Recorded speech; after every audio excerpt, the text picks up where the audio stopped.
अब हम हमारे सिलेबस के अंदर समानार्थी यानी कि पर्यायवाची और विरोधार्थी, ये जो शब्दों हैं मित्रों वो हमें पूछे जाते हैं। पर्यायवाची भी 2 मार्क्स में है और विरोधार्थी शब्द भी 2 मार्क्स में है, जिसे हम अनुलोम विलोम भी कहते हैं। समानार्थी को कहेंगे अनुलोम, विरोधार्थी को कहेंगे विलोम। दोनों जो है वह 2-2 पूछे जाते हैं और उनके मार्क्स भी 2-2 रहते हैं।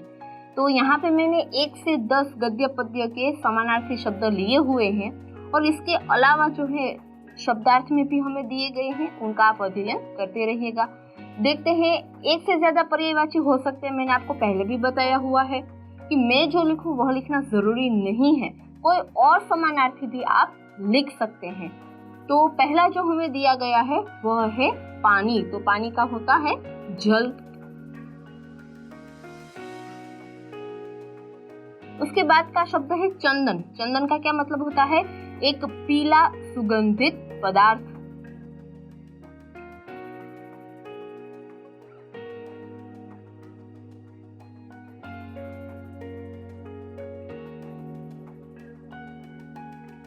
उसके बाद का शब्द दिया गया है हमें बास।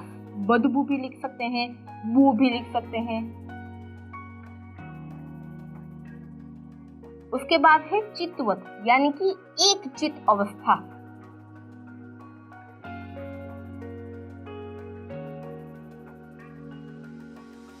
एक चित होना। उसके बाद का शब्द है स्वामी। स्वामी का मतलब हम लिखेंगे राजा। उसके बाद है इच्छा। इच्छा का समानार्थी रहेगा अभिलाषा।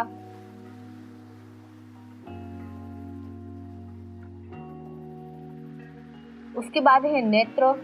नेत्र है उसके बहुत सारे हैं, अक्ष, चक्षु, आंख, नयन, कोई भी आप लिख सकते हैं। वर्षा तो उसका होगा बारिश।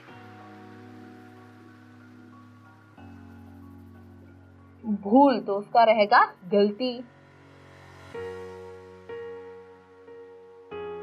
उसके बाद है स्वादिष्ट। तो स्वादिष्ट का होगा जायकेदार।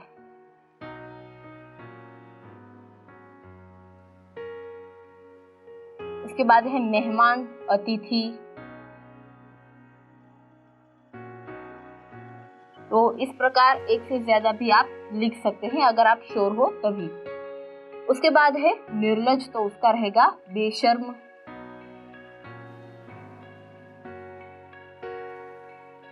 क्षुधा। क्षुधा यानी कि भूख। नित्य, हर रोज, प्रतिदिन।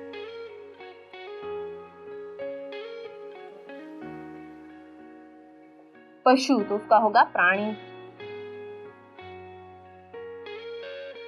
गिरी तो उसका रहेगा पहाड़।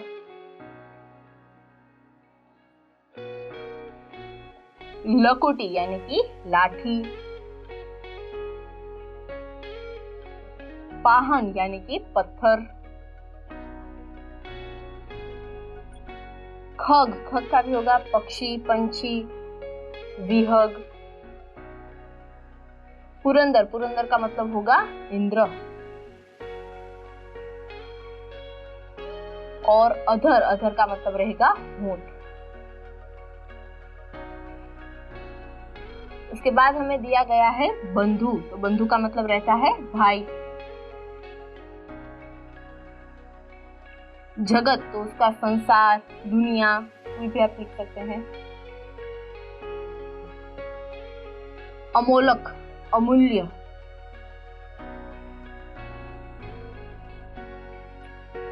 दासी। दासी है उसका भी आप नौकरानी या सेविका कोई भी लिख सकते हैं। दूसरा यानी कि अन्य, कोई और, ऐसा भी आप लिख सकते हैं, अन्य भी लिख सकते हैं। संग। संग यानी कि साथ। बेल। बेल यानी कि लता। पूंजी। पूंजी का मतलब रहेगा दौलत। दिन। दिन का रहेगा दिवस। खेवटिया। खेवटे का मतलब रहता है नाविक। फिर है हरिण। हरिण का होगा मृग। आहत, आहत यानी कि घायल होना।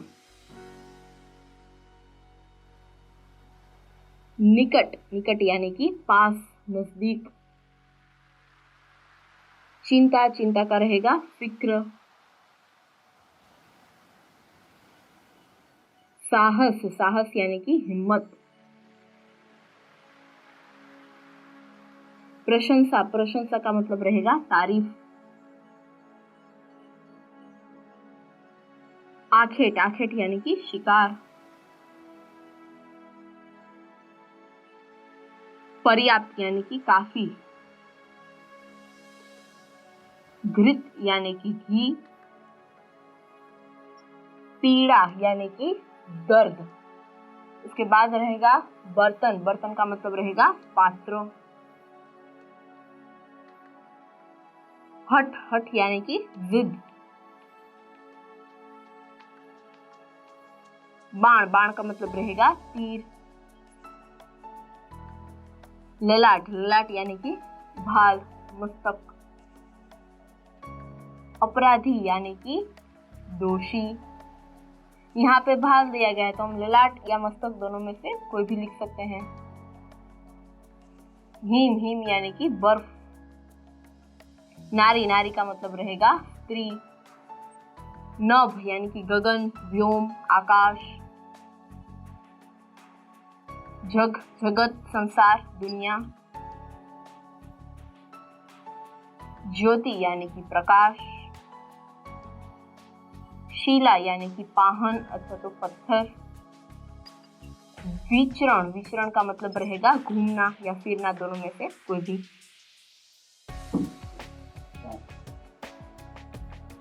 धूली तो उसका रहेगा धूल। फूल, फूल का मतलब रहेगा पुष्प और कुसुम, दोनों में से कुछ भी लिख सकते हैं। प्रमुख, उसका भी मतलब मुख्य, प्रधान दोनों होता है। शुरुआत, शुरुआत यानी कि आरंभ। मेहनत तो उसका रहेगा परिश्रम। योग्य तो यथार्थ, उचित। सूखा, सूखा यानी कि अकाल। पुरस्कार, पुरस्कार का मतलब रहेगा इनाम। परिसर यानी कि प्रांगण। सदा यानी कि हमेशा। प्राथमिक यानी कि प्रारंभिक।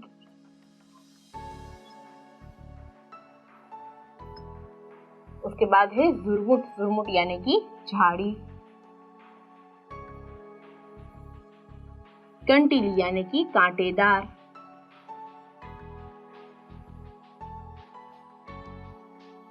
दीवानी यानी कि पगली। खरहा यानी कि खरगोश। सांस यानी कि श्वास। नाहक यानी कि व्यर्थ।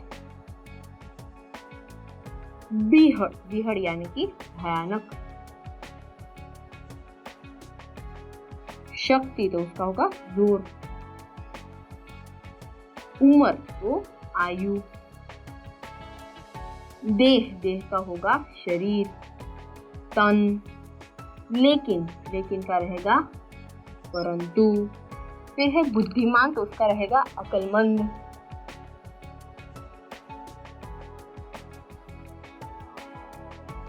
चेहरा यानी कि वदन। मनुष्य का होगा मानव। सूरज के तो बहुत सारे हैं, हम यहाँ पे लेते हैं दिवाकर। इसके अलावा दिनकर, मिहिर। हाथ इसका होगा कर। इसके अलावा बाहु भी ले सकते हैं। विकट यानी कि कठिन, मुश्किल। जरूरत यानी कि आवश्यकता। जायदाद यानी कि संपत्ति। उसके बाद है मगर यानी कि लेकिन, परंतु। चांद यानी कि शशि। लहर यानी कि तरंग, दरिया यानी कि सागर, उदधि, दृष्टि यानी कि नजर।